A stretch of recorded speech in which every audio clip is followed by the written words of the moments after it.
Au cœur de la ville de Puebla de Don Fadrique, nous trouvons le Paseo de las Santas qui mène à un ermitage du même nom.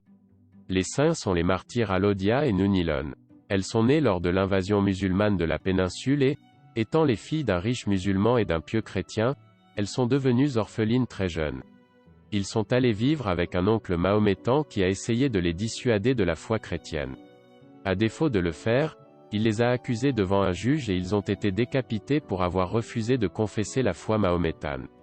Pendant des siècles, les habitants de la Puebla ont célébré la fête de las Santas en les collectant dans l'ermitage auprès des habitants de Huéscar, avec qui ils les partagent. Plus tard, ils sont descendus à l'église de la Puebla de Don Fadrique, où ils restent pendant environ 40 jours jusqu'à ce qu'ils soient relevés. L'ermita de las Santas est une œuvre du début du XXe siècle de l'architecte madrilène Jesús Carrasco Muñoz. Il se distingue par son éclectisme, faisant écho à différents styles artistiques médiévaux.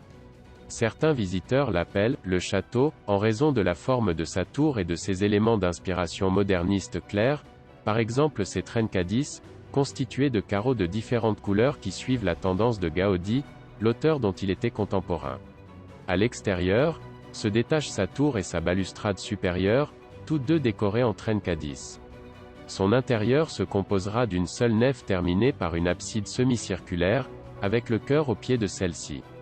Les images trouvées sur son autel ont été sculptées dans du bois de noyer et offertes à la ville par le maître don José Rodríguez Sánchez.